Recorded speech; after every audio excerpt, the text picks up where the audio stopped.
Abra sua Bíblia no Evangelho de Marcos, no capítulo de número 1. Eu lerei o texto e logo em seguida eu vou pedir para o pastor Júnior, eu peguei ele no pulo aqui, para ele falar para a gente rapidamente como que você olha um texto, como que é a quebra de um texto para a gente compreender, como se dividem as perícopes na Bíblia quando você está estudando, como que você descobre isso? Pastor Júnior vai falar isso para a gente rapidamente. Eu vou pregar apenas no versículo 1, mas eu quero ler até o versículo número 8. Diz assim: princípio do Evangelho de Jesus Cristo, Filho de Deus, como está escrito na profecia de Isaías: eis que envio o meu mensageiro diante de você, o qual preparará o seu caminho.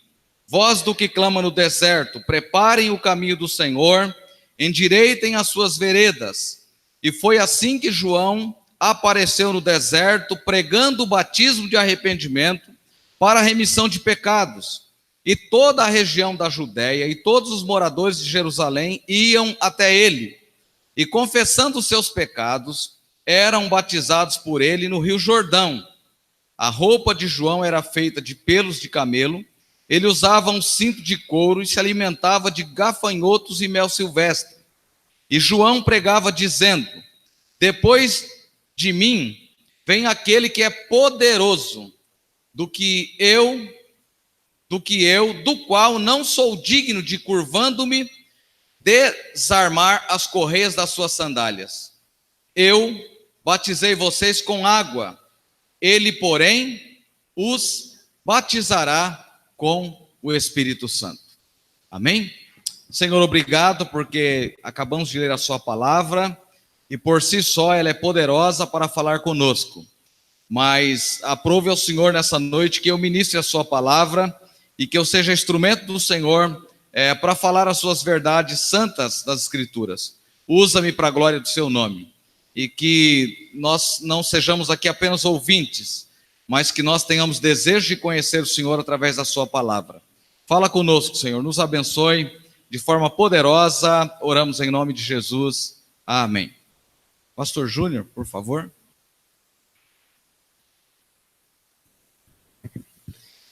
Irmãos, vou tentar explicar para vocês, né? Como é que a gente lê um texto e percebe onde o texto se divide, né? Todo texto escrito, ele tem começo, meio e fim. Todo texto, toda fala tem começo, meio e fim. Então, qualquer parte da Bíblia que você pega para ler, se for um capítulo, esse capítulo tem começo, tem meio e tem fim. Se for um livro inteiro, esse livro tem começo, tem meio e tem fim. Como é que você descobre, então, o começo, meio e o fim de qualquer texto? Pense num quadro que só tem cores, não tem figuras, mas ele tem formas. Pense num quadro com círculos, e tem vários círculos e cada círculo é de uma cor. É exatamente assim com o texto. Você precisa perceber as tonalidades do quadro, as tonalidades do texto. Então a gente lê alguns textos na Bíblia, em textos narrativos, por exemplo, e o autor está falando sobre José no Egito, a história de José lá em Gênesis, que é uma história grande de uns 10, 12 capítulos. Como é que a gente percebe onde é que começa o texto, onde é que termina o texto? A gente tem que acompanhar quando o autor fala de um assunto e quando o autor esgota esse assunto. Então, às vezes, o autor muda de assunto no mesmo texto, sem dizer para a gente assim: presta atenção que eu estou mudando de assunto. Ele não fala isso. A gente é que precisa perceber. E tem alguns sinais, tem algumas formas da gente perceber, né? As palavras porém, portanto, mas, todavia, contudo, naqueles dias, no dia seguinte, depois disso. Existem algumas palavras que claramente mostram para a gente quando é que o autor está mudando de assunto. Então, as palavras indicam essa mudança. Às vezes também é a história de novos personagens. Você está lendo os livros de Samuel e de repente está falando de Saul. E Saul é ungido, e Saul acontece isso, aquilo outro. E de repente o autor começa a falar de Davi do nada. Então ele já mudou. Então agora o foco dele não é Saul, é Davi. Depois ele já não fala mais de Davi, o pastorzinho de ovelhas, ele fala de Davi, o guerreiro, depois o Davi rei. Então a gente começa a perceber quando o autor vai acrescentando outros personagens. Então as palavras são importantes, os personagens são importantes, né? Isso é uma questão de bastante sensibilidade, a gente precisa ler com bastante sensibilidade. Quando você olha para um quadro, você consegue perceber que o azul não é o vermelho, que o vermelho não é o laranja, que o laranja não é o amarelo. Como é que você consegue perceber isso? Porque você aprendeu cada cor e você consegue reconhecer cada cor. Então, quando a gente vai ler um texto, a gente precisa perceber isso. Existem coisas específicas no texto. O que é o amarelo do texto? O que é o azul? O que é o vermelho? O que é o roxo? E a gente vai percebendo isso por essas questões, pelas palavras, pelos personagens e por outras questões mais que acabam nos ajudando, né? Então, às vezes um mesmo capítulo da Bíblia tem 3 histórias no mesmo capítulo. O capítulo 15 de Lucas fala sobre a parábola do filho perdido, da ovelha perdida e da moeda perdida. O mesmo capítulo tem 3 assuntos, mas os 3 assuntos estão interligados. Nos 3, alguma coisa foi perdida. Então a gente percebe claramente. Lá você não tem dificuldade para perceber, né? Você vê que numa parte está falando de moeda, na outra parte está falando do filho e na outra parte está falando da ovelha. Não tem como você misturar, tá na cara. Mas tem textos que é muito mais sutil e dá muito mais trabalho a gente perceber essa mudança, tá? Mais ou menos assim. Amém. Obrigado, senhor. Vou contar com o computador do presbítero Jonas, que o Jabes está gravando o sermão. Esse texto, como que ele começa? Por exemplo, se você olhar o versículo 1, diz assim: princípio do Evangelho de Jesus Cristo, Filho de Deus. Aqui a gente não tem a apresentação do autor desse livro. Dá uma olhada para mim, por exemplo, comigo em Efésios. Vamos lá para Efésios. Poderia ser qualquer carta de Paulo, mas vamos ver Efésios. Efésios capítulo 1.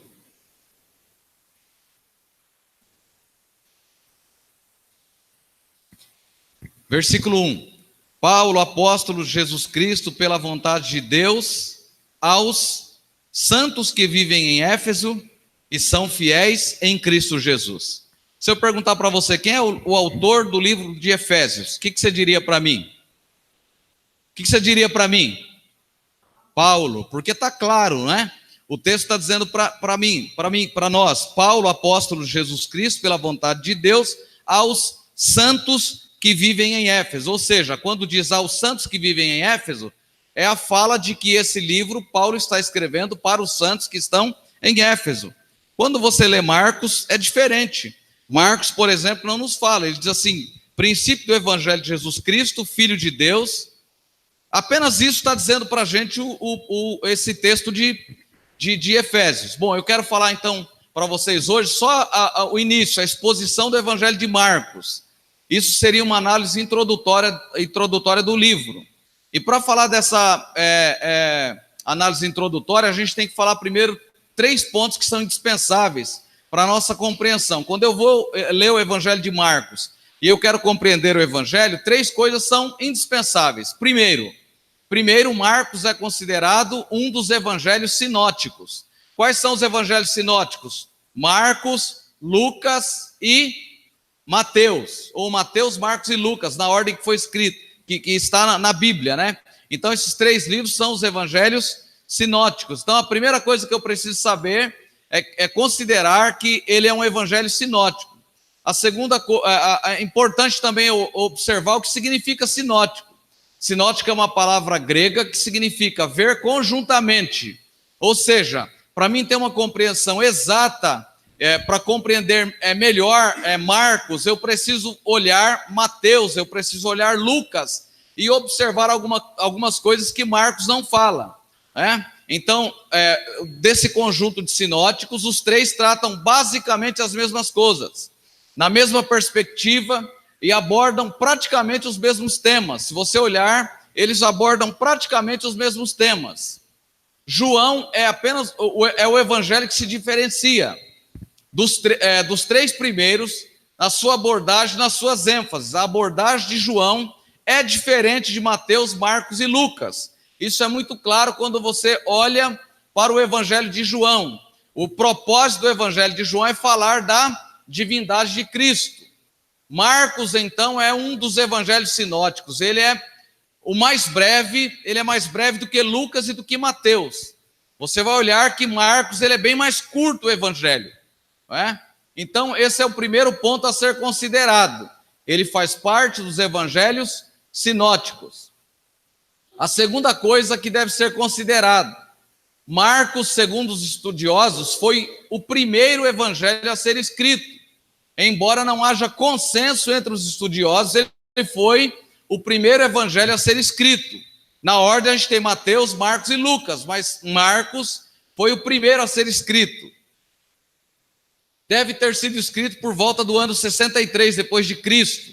Isso porque há uma previsão do próprio Jesus Cristo de que Jerusalém seria destruída. E Jerusalém é destruída no ano 70. Então, ele deve ter sido escrito aproximadamente no ano 63 depois de Cristo. Sendo ele o primeiro evangelho a ser escrito, esse autor aqui, William Barclay, afirma que ele é o livro mais importante do mundo. Se ele foi o primeiro evangelho a ser escrito, logo ele é o livro mais importante do mundo. Ele foi fonte de inspiração para Mateus e Lucas em seus escritos. Então, Mateus e Lucas se inspiraram no evangelho de Marcos para escrevê-lo. Marcos tem 661 versículos escritos. Desses 661 versículos, Mateus reproduz 606 desses versículos. Então, dos 661 escritos em Marcos, você vai encontrar 606 em Mateus. Apenas 55 versículos de Marcos não são encontrados em Mateus. Então, só 55 você não vai encontrar lá. Em Lucas, apenas 31 não são encontrados. Há uma porção maior de versículos de Marcos no Evangelho de Lucas. E de todos esses 661 versículos, apenas 24 versículos você não vai encontrar nem em Mateus e nem em Lucas. Então, isso aqui também é um dado importante, né? Nós sabemos disso. Isso vai, no final, nos mostrar quem é o escritor desse evangelho e por que ele é o escritor. Tanto Mateus quanto Lucas, eles buscam essa fonte em Marcos para escrever os seus evangelhos. Terceiro, nós poderíamos fazer a pergunta: por que 4 evangelhos? Por que são 4 evangelhos? Primeiro, cada um foi escrito para um público diferente e com um propósito diferente. Mateus escreve para um público, Marcos escreve para outro público e Lucas escreve para outro público. Segundo o reverendo Hernandes Dias Lopes, ele diz que é como se 4 pessoas estivessem subindo uma montanha. Então a gente pega 4 pessoas, sobe uma montanha e cada um sobe por um lado diferente. Escolhe 4 pontos dessa montanha e cada um sobe. Todos vão olhando na mesma direção. Todos vão olhando na mesma direção. Mas quando você chega com todos eles e reúne e vai conversar, os cenários daquilo que eles viram é completamente diferente. Cada um vai contar a sua narrativa diferente dos demais. Os 4 subiram ao mesmo local, olharam de repente para o mesmo lugar, mas vão ter observações diferentes. Bom, Marcos escreve aos romanos, e Marcos apresenta Jesus como? Está escrito aí em vermelho. Marcos apresenta Jesus como? Repita bem forte, irmãos, como? Servo. Só para vocês gravarem, não é chatice não. É porque a gente repete, a gente memoriza com facilidade. Então, Marcos escreve para os romanos, e ele descreve Jesus como o servo sofredor. Mateus escreve para quem? Para os judeus. E ele apresenta Jesus como o rei dos judeus. Ele precisava provar que Jesus era de fato o herdeiro legítimo do trono de Davi. Isso é muito presente quando você olha o evangelho de Mateus. Por que isso em Mateus? Mateus é o evangelho que mais cita o Antigo Testamento. E Marcos é o evangelho que menos cita o Antigo Testamento. Lucas escreve para os gregos, que gostavam de filosofia e que apontaram Jesus como um homem perfeito. Então, Jesus em Lucas, ele é apresentado como o homem perfeito. Por isso, Lucas é o evangelista que mais destaca a humanidade de Cristo. Lucas é o evangelista que mais fala sobre a vida de oração de Jesus. Nós aprendemos hoje na escola bíblica dominical que nós precisamos ter cuidado, isso é um aspecto gnóstico, né? A gente fala muito, às vezes, do Jesus Deus, e, às vezes, podemos negar que Jesus era homem, que Jesus viveu aqui como homem. E eu estou estudando o Evangelho de João, né, para o próximo módulo, aliás, no próximo final de semana, e é muito interessante você observar como que o gnosticismo estava presente. E às vezes a igreja tem uma postura gnóstica, porque nós valorizamos muito o espiritual. O que é uma pessoa espiritual para a gente? Quem é uma pessoa espiritual? E o gnosticismo sempre valorizou muito a espiritualidade, o que é espiritual, né? Então Jesus não podia ser homem e Deus ao mesmo tempo. Era uma posição gnóstica que aparece, que surge dentro da própria igreja. Dentro da comunidade joanina, a comunidade do apóstolo João, surgem essas ideias gnósticas entre muitos líderes da igreja. Então Lucas escreve falando sobre a humanidade de Cristo, e ele vai falar bastante sobre a vida de oração de Jesus. Qual é o assunto do Evangelho de João? João vai falar sobre a divindade de Cristo. Jesus recebe muitos títulos nos evangelhos sinóticos. Em João, Jesus é Deus. Ele não é apenas o Filho de Deus, mas ele é Deus. João capítulo 1, versículo 1, ele é o verbo encarnado. É o verbo que se faz carne. Ele não cita nada sobre o nascimento de Jesus. Ele começa falando da eternidade e da divindade do verbo de Deus. Pode olhar o capítulo 1 de João, ele tem exatamente esse início, falando da eternidade e da divindade do verbo de Deus. A autoria do Evangelho de Marcos, quem é o seu autor, né? O título, ele tem um título, quando você olha lá, é o Evangelho segundo Marcos, que foi dado, e isso não é uma inspiração. Ele não é inspirado como o texto é inspirado, não é? Observe que o texto inicia dizendo, olha o versículo 1, princípio do Evangelho de Jesus Cristo, Filho de Deus. Só isso que ele inicia dizendo. Em lugar nenhum do Evangelho você encontra a informação que foi Marcos quem o escreveu. Algumas evidências de quem o escreveu. Bom, primeiro, quem é esse João Marcos? Seu nome é composto, né? João era um nome judeu e Marcos era o seu nome romano. Ele é mais conhecido como Marcos. Esse João Marcos é mais conhecido como Marcos. Algumas características do Evangelho de Marcos. Melhor dizendo, algumas características de Marcos. Ele era filho de Maria. Eu preguei recentemente aqui em Atos capítulo 12, quando Pedro está preso e milagrosamente ele é livre da prisão e ele sai e ele vai para uma casa, ele vai para a casa de Maria, que é a mãe de João Marcos, Atos capítulo 12. Marcos participou da primeira viagem de Paulo e Barnabé. Dá uma olhada aí, Atos capítulo 12.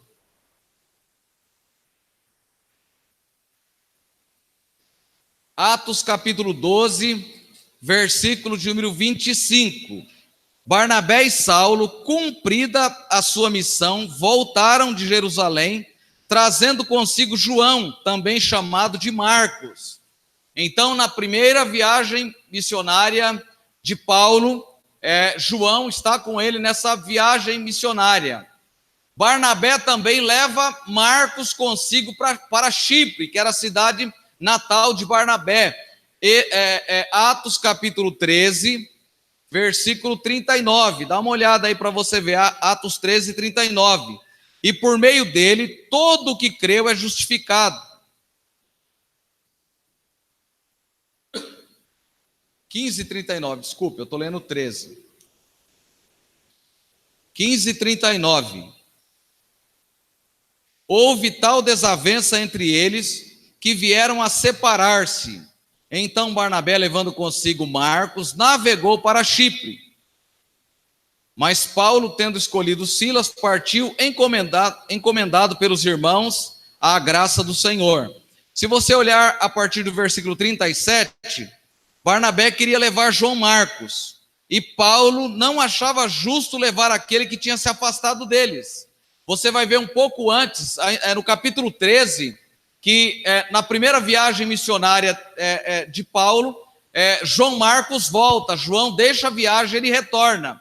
E agora aqui, poucos versículos depois, Barnabé quer levar consigo João Marcos, e Paulo não aceita, ao ponto dos dois se separarem. Paulo vai para um lado e Barnabé vai para o outro. E Barnabé leva Marcos consigo, João Marcos consigo. Colossenses capítulo 4, versículo 10, mostra para nós que Marcos era primo de Barnabé. Talvez seja essa simpatia que ele tinha por João Marcos, de insistir em levá-lo novamente, dar uma nova oportunidade a ele. Marcos, de acordo com Colossenses 4:10, esteve preso com Paulo em Roma. Quando Paulo está preso em Roma, João Marcos está com ele em Roma. Marcos torna-se o cooperador de Paulo, de acordo com Filemão 24, é um capítulo único, né? Versículo 24, Marcos torna-se cooperador de Paulo.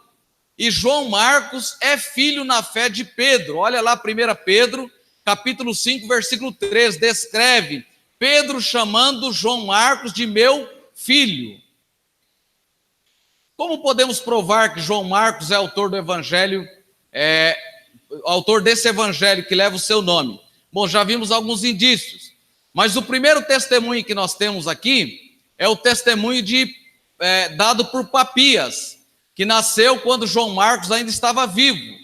Marcos ainda estava vivo quando esse Papias nasceu. Ele é chamado de pai apostólico, ou seja, ele se converteu no ministério dos apóstolos. Morrendo os apóstolos, esses pais apostólicos têm os escritos, e ele sabe, então, ele escreve dizendo que esse evangelho é escrito por Marcos. No século IV, o historiador Eusébio, ele registrou que o pai da igreja Papias, que também foi escritor do primeiro terço do segundo século, ele escreveu que Marcos é o autor desse evangelho que recebe o seu nome.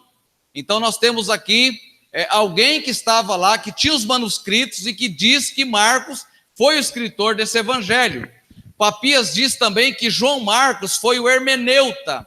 Na língua portuguesa significa o intérprete. Ele foi o intérprete daquilo que Pedro escreveu. Então ele escreve seu evangelho com base naquilo que Pedro havia escrito.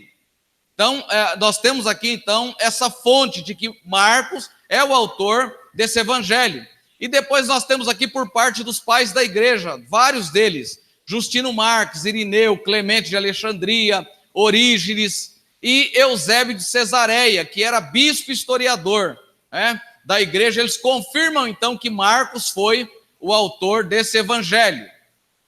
Local e data onde foi escrito o evangelho de Marcos. Marcos é escrito em Roma para os romanos, por volta do ano 63, conforme eu já disse. Quais são, o que prova isso? São as ênfases dadas do evangelho de Marcos. Elas são provas incontestáveis que este evangelho foi escrito para os romanos. A primeira ênfase, Marcos enfatiza as obras de Cristo. Ele enfatiza isso muito mais do que os ensinos de Cristo. Os outros dois evangelhos sinóticos, Mateus e Lucas, falam dos ensinos de Cristo. Marcos não se detém aos ensinos, ele fala apenas das obras de Cristo, daquilo que Cristo realizou. Por que isso? Os romanos não se interessavam por discursos. Ele está escrevendo para um povo que não quer saber de discurso.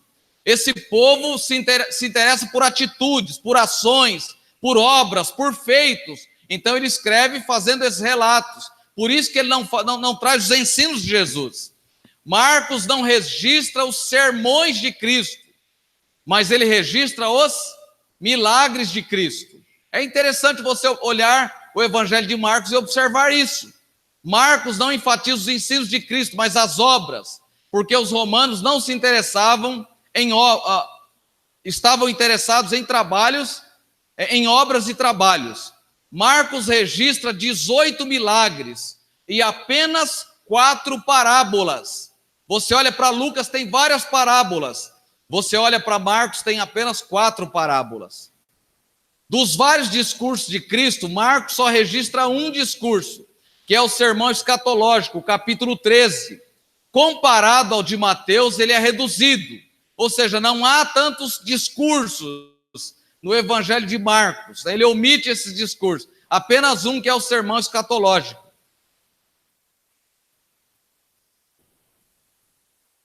A segunda ênfase é que Marcos apresenta Jesus como servo. Você abre o evangelho de Marcos e não começa com a genealogia de Jesus. Por quê?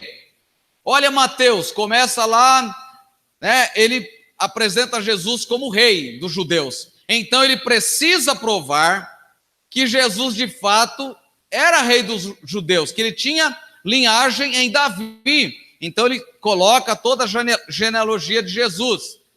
Por que Marcos não apresenta isso? Porque ele é servo, Jesus é servo, e servo não tem genealogia. O servo não tinha direito de ter genealogia. O servo é comprado pelo seu senhor, ele não tem direito de genealogia. E Jesus é apresentado no evangelho de Marcos como servo. Os romanos estavam interessados em brevidade, eles não toleravam prolixidade. A Sônia fala que eu sou prolixo, eu vou explicar alguma coisa, eu demoro para explicar, né? É uma característica, eu descobri, de mineiro. Mineiro é assim, dá uma volta enorme para explicar uma coisa simples. Então isso é ser prolixo. E prolixo é exatamente, ser prolixo às vezes é exatamente pro lixo, é jogar pro lixo. As pessoas às vezes não estão interessadas em prolixidade. Talvez você esteja aqui nessa noite e fale, mas por que não ir direto ao texto? Né? Eu estou querendo contribuir para que ao ler o evangelho de Marcos, você compreenda o que você está lendo. A gente não está lendo um conto de fadas, a gente não está lendo um livro de romance, a gente está lendo o manual da nossa fé, aquilo que, preparando-se nele, nós caminharemos para os céus, amém? Então, os romanos não gostavam de prolixidade, eles queriam brevidade, que fosse direto ao assunto. Então, pode olhar, começa assim, princípio do evangelho de Jesus Cristo, Filho de Deus. Era isso que os romanos gostavam. Esse talvez seja o melhor exemplo, do capítulo 10, versículo 45. O Filho do Homem não veio para ser servido, mas para servir e dar a sua vida em resgate de muitos. Isso aqui vai direto ao assunto que interessava aos romanos. O Filho do Homem não veio para ser servido, mas para servir e dar a sua vida em resgate de muitos. Ou seja, irmãos, é impossível a gente passar tantos anos da nossa fé, ler o evangelho de Marcos e não descobrir a nossa missão. Se Jesus, sendo Deus, assumiu a forma de servo, o que eu e você precisamos ser? Servir ou ser servido? A terceira ênfase, tenha o cuidado de explicar termos para os seus leitores. Marcos faz questão de explicar termos para os seus leitores. Ele pega um texto de judeu e mostra a realidade daquela linguagem para os romanos. Então ele estava escrevendo para os romanos e não para os judeus. Alguns exemplos. Por exemplo, capítulo 4, versículo 11, você vai encontrar a palavra corban. Ele logo explica o que significa isso, oferta dedicada ao Senhor. Corban significa oferta dedicada ao Senhor. Por exemplo, capítulo 5, versículo 41, quando a menina ressuscita, Talita cumi, significa menina, levanta-te e anda. Então ele explica essas questões no evangelho. A quarta ênfase, ele explica também os costumes judaicos. Ele fala dos costumes judaicos. Comer sem lavar as mãos, capítulo 7, versículos de 1 a 8. Jesus explica tudo isso. Uma quinta ênfase, Marcos explica os termos. Por exemplo, lá o Gólgota, ele explica que significa caveira, dia da preparação. Ele explica lá que isso significa, esse dia da preparação era o sábado. ao olhar o Antigo Testamento e olhar lá o dia do sábado, eles veem e percebem que o dia da preparação era o sábado. Ou seja, ele apresenta um termo judeu e explica aos seus leitores que são romanos. A sexta ênfase, Marcos explica aqui que são chamadas de palavras latinas. Por exemplo, legião lá ao expulsar o demônio. Esse termo significa nós somos muitos. A sétima ênfase, Marcos usa a contagem de tempo do tempo romano.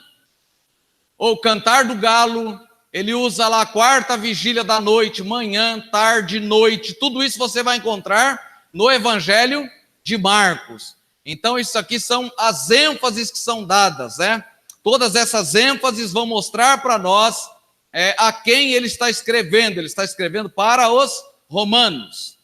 E eu quero entrar propriamente aqui nesse assunto tão importante do texto.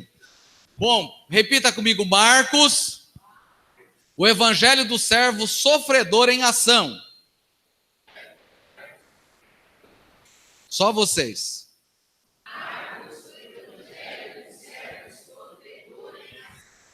Então esse servo que é o servo sofredor, ele está em ação. O seu ministério é um ministério de ação. Em Marcos mostra as ações, os milagres de Jesus. Por quê? Porque os judeus queriam ações, eles queriam coisas práticas. Eles queriam ver alguém, eles queriam ouvir de um Jesus que tivesse ações. Então, por isso que é muito interessante nós observarmos isso. A primeira coisa que a gente observa no evangelho de Marcos, Marcos é o evangelho do querigma, da proclamação. Então, Marcos é o evangelho que proclama Marcos. Em Marcos, Jesus está proclamando o evangelho, do qual ele é alvo desse evangelho. Olha o capítulo 1, versículos 14 e 15. Depois de João ter sido preso, Jesus foi para a Galileia pregando o evangelho de Deus e dizia: o tempo está cumprido e o reino de Deus está próximo.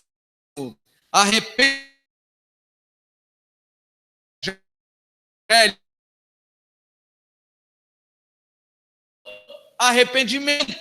Isso era muito prático para os romanos.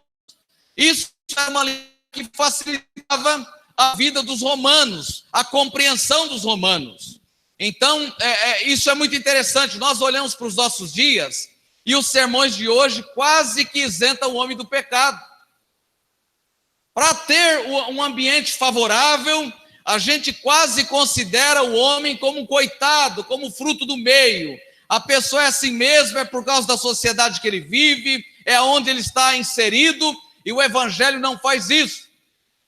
Jesus está pregando para os romanos, ele quer ensinar para os romanos, mas o mesmo evangelho que é poder de Deus em Mateus, em Marcos, em João, é também poder de Deus em Marcos. E ele tem o propósito de mostrar isso, que Jesus, ele é o querigma, é a proclamação, a sua mensagem, ela é uma mensagem centralizada no arrependimento. A mensagem de Jesus é centralizada no arrependimento. A mensagem de Jesus é centrada em olharmos para trás, em despirmos do velho homem, em deixar para trás o velho homem. E isso é muito claro em Marcos. Isso é muito claro, embora ele esteja escrevendo para os romanos, isso é muito claro. E quando você estuda a história dos romanos para a contribuição da expansão do cristianismo, é interessante. Tem um dos imperadores que me esqueci o nome dele, mas ele disse assim, nessa ocasião a Roma tem mais de 1 milhão de pessoas, e ele diz assim: eu peguei uma cidade de barro e transformei em uma cidade de mármore. Ou seja, esse imperador está se vangloriando daquilo que ele construiu, daquilo que ele fez em Roma. Roma se torna uma capital da violência, de extremas dificuldades. E Marcos está escrevendo para este povo, chamando-os ao arrependimento. E Jesus é o alvo dessa mensagem. O texto diz, exatamente os versículos 14 e 15, é uma narrativa do início do ministério de Jesus na Galileia.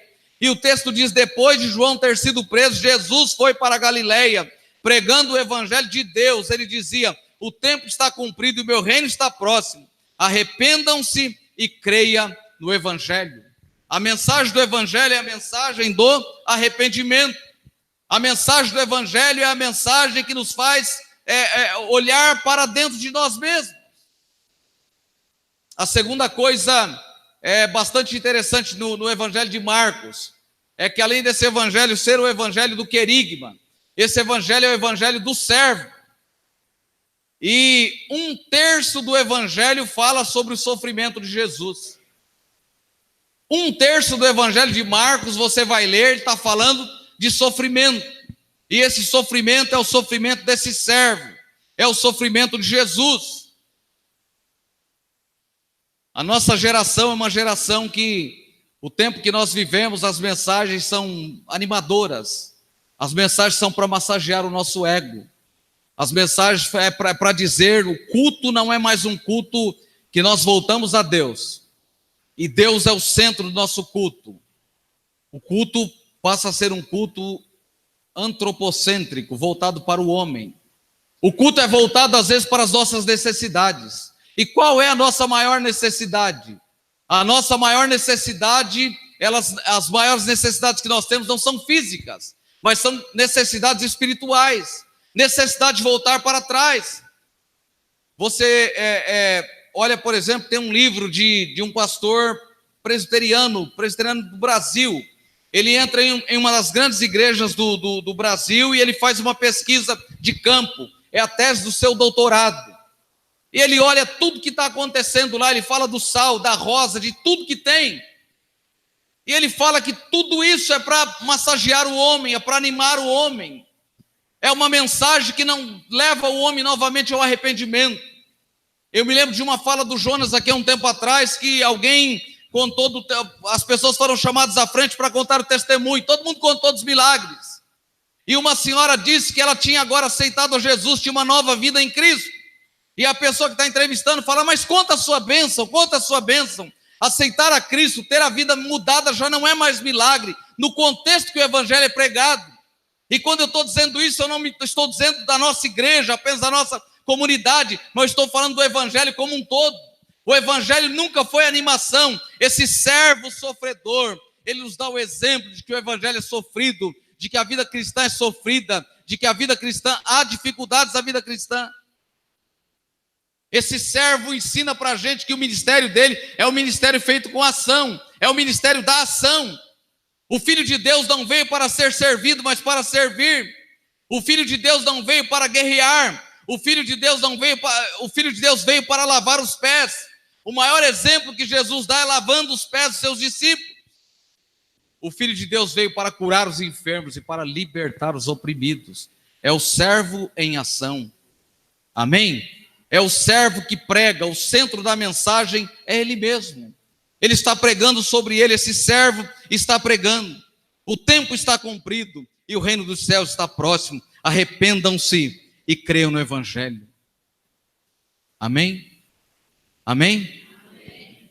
Todos os dias, ao ler as escrituras, nós precisamos ter essa sensação de que nós estamos sendo chamados ao arrependimento.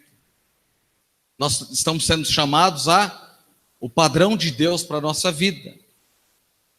E a terceira coisa que é bastante interessante, eu já falei disso ao longo da minha fala, mas é o evangelho da ação. O evangelho de Marcos é o servo em ação, proclamando, curando enfermos, libertando os oprimidos. Lembra da profecia de Isaías, capítulo 61, versículo 1 e 2?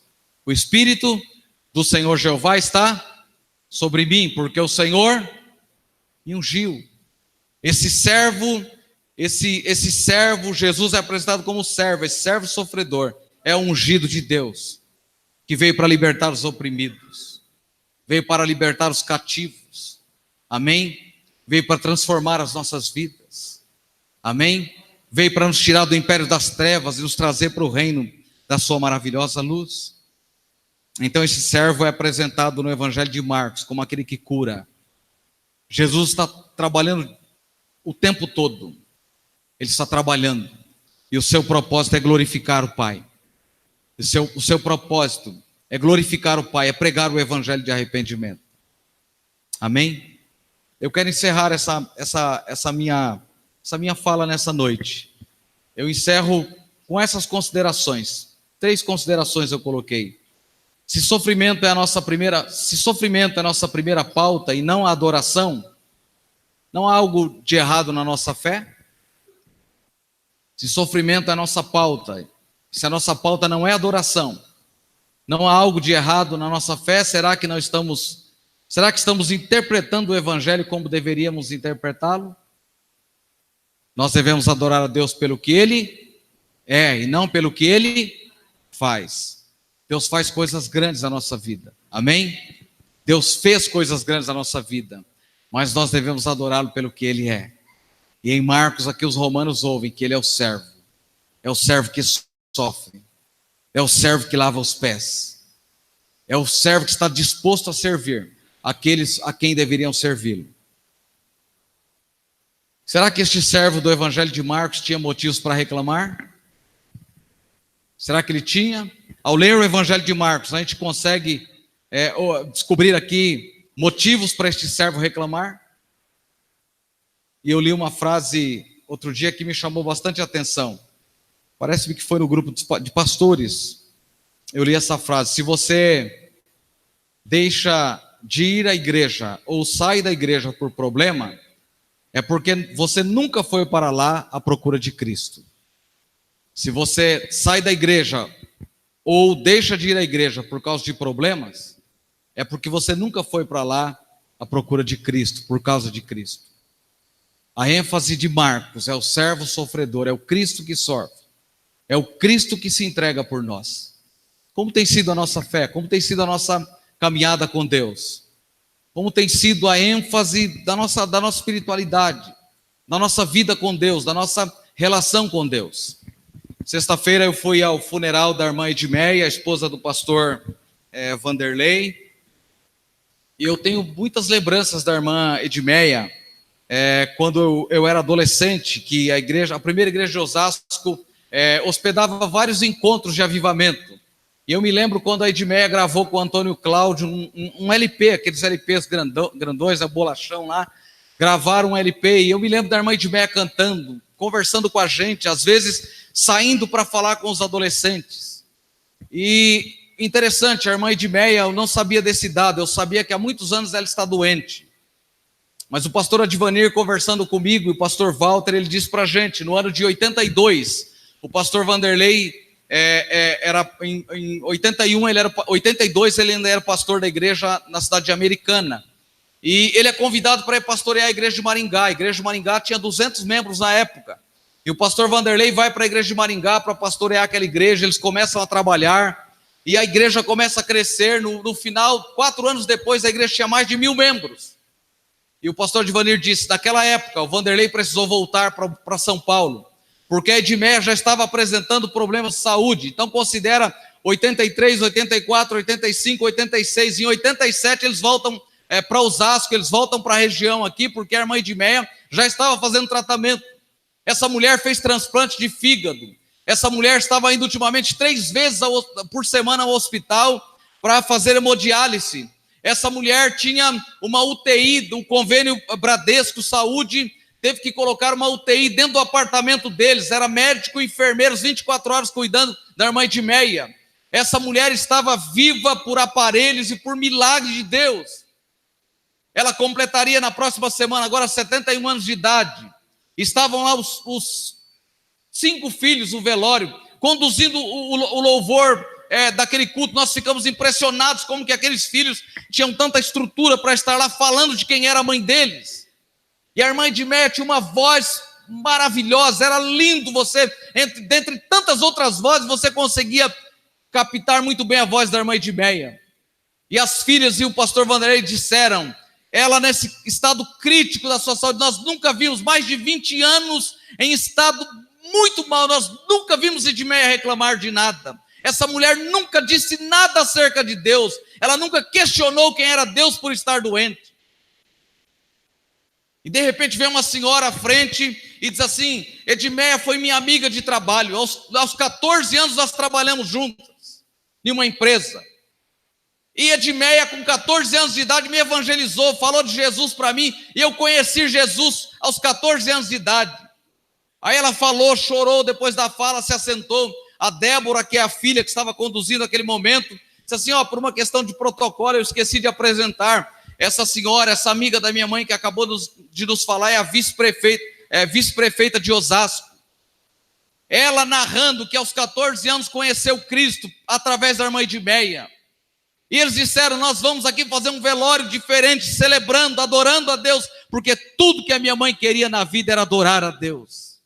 Meus irmãos, em Marcos, Jesus é o servo sofredor. Nós somos às vezes triunfalistas, nós achamos que não vamos passar por lutas, por adversidades, por problemas. Jesus disse: no mundo vocês terão aflições, tenham bom ânimo, eu venci.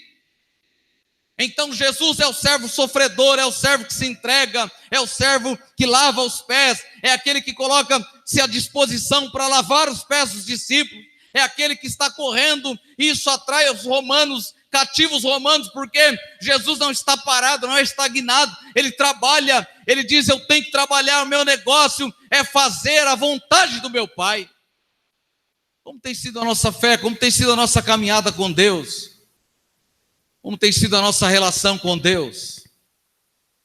Não podemos olhar para as pessoas, não podemos seguir às vezes os passos das pessoas, a caminhada das pessoas. Nós precisamos olhar para Jesus. A irmã Edmeia tinha tudo para reclamar, para murmurar, para falar tantas coisas. Descansou com o Senhor.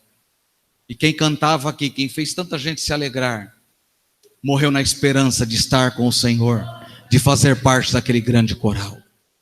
Como tem sido a minha fé, a sua fé? Que nós possamos caminhar olhando para Jesus, o autor e consumador da nossa fé. Amém? O evangelho de Jesus é o evangelho da renúncia. Jesus renuncia ao seu trono de glória no evangelho de Marcos para ser apresentado como servo sofredor. Amém? Que eu e você, a exemplo de Jesus, possamos glorificar o nome dele e tornar o nome dele conhecido. Então, Marcos é o evangelho do querigma, da proclamação. Marcos é o evangelho do servo. E Marcos é o evangelho da ação. Jesus está em ação. Ele está a serviço do seu próximo. Amém? O que nós podemos fazer para produzir serviço no reino de Deus? Para produzir resultados no reino de Deus? Amém? Feche seus olhos por um instante, vamos orar.